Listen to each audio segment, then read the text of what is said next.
Urdu link के मुअज़्ज़ज़ सामीन को अस्सलाम अलैकुम। उम्मीद है दोस्तों आप सब लोग खैरियत से होंगे। दोस्तों आज हम आपको अंधेर नगरी के बारे में बताएंगे। पहले तो ये बताना चाहेंगे कि अंधेर नगरी उस वक़्त बोलते हैं जब आप बाज़ार से कोई चीज़ लेने जा रहे हैं और नित नए रेट्स पर आपको जब चीज़ मिलती है तो ऐसे में लोग कहते हैं अंधेर नगरी। तो पहले तो हम इसकी सारी वजाहत कर दें कि इसको कहते हैं अंधेर नगरी चौपट राजा टके सिर बाजी टके सिर खाजा। इसकी कहानी कुछ यूँ है कि एक बस्ती से दूर जंगल में एक गुरु का आश्रम था। तहसील इल्म के बाद एक चेला गुरु का आशीर्वाद लेकर बस्ती की तरफ रवाना हुआ। गुरु ने अपने चेले की उंगली में अंगूठी पहनाते हुए कहा, भगवान ना करे तुम पर कोई मुसीबत आए, फिर भी अगर तुम कभी किसी परेशानी से दो चार हो तो इस अंगूठी को अपनी उंगली से उतार कर अपने मुंह में डाल लेना, मैं तुम्हारी मदद के लिए वहां पहुंच जाऊंगा।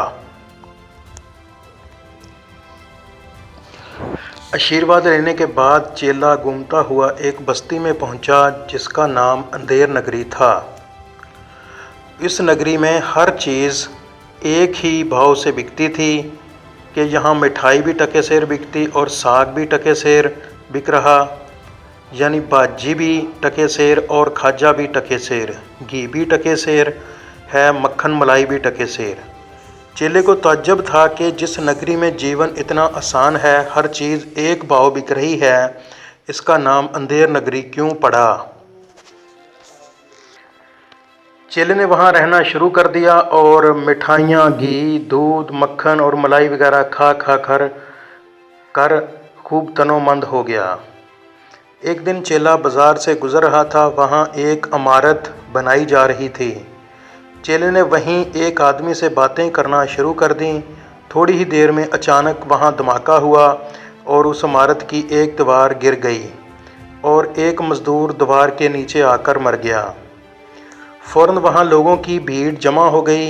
इतने में वहाँ राजा के सिपाही आ गए। मकान के मालिक को गिरफ़्तार करके राजा के सामने ले गए। सिपाहियों ने राजा से कहा,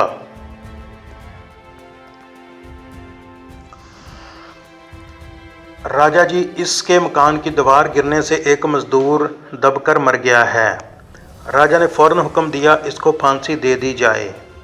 मालिक मकान ने कहा, राजा जी मेरा कसूर नहीं है, असल कसूर उस ममार का है जिसने दीवार को ठीक से नहीं बनाया था, जिसकी वजह से दीवार गिर गई।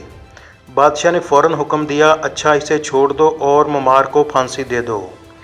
सिपाहियों ने फ़ौरन उस ममार यानी राज को गिरफ़्तार करके राजा के सामने पेश किया। राज ने अपनी सफाई में कहा, हजूर सारा कसूर उस मज़दूर का है जिसने गारे में पानी ज़्यादा डाल दिया था, जिसकी वजह से गारा पतला हो गया और दीवार कमज़ोर बनी। हुक्म हुआ राज को छोड़कर उस मज़दूर को फांसी दे दी जाए। तो जब मज़दूर को राजा के सामने पेश किया गया तो मज़दूर ने बयान दिया, राजा जी मुझे एक मस्टंड चेले की वजह से फांसी दी जा रही है, हालांकि मैं बेकसूर हूँ, सारा कसूर उसी चेले का है।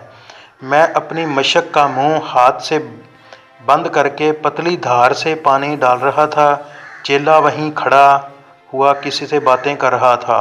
उसके करीब से एक छकड़ा निकला तो उससे बचने के लिए वो तेज़ी से मेरी तरफ आया और उसके बढ़ने से मेरी मशक को धक्का लगा और मेरा हाथ ढीला हो गया, जिससे पानी एकदम निकल पड़ा। अब राजा ने मज़दूर का कातिल चेले को करार दिया और फ़ौरन फांसी का हुक्म सुना दिया। राजा के सिपाही उसे पकड़कर आनन फानन फांसी घर में ले गए। अब चेले की समझ में आ गया कि इसे अंधेर नगरी क्यों कहते हैं। अब तक तो खूब मिठाइयाँ, दूध, घी, मक्खन वगैरह के मज़े उड़ाए थे और अब उसका खमियाजा भी भुगतना पड़ रहा था। चेले को अपनी जान बचाने की फ़िक्र हुई। उसे गुरु का उपदेश याद आया। फ़ौरन अंगूठी को उंगली से उतार कर अपने मुंह में रखा। गुरु वहाँ पहुँच गए।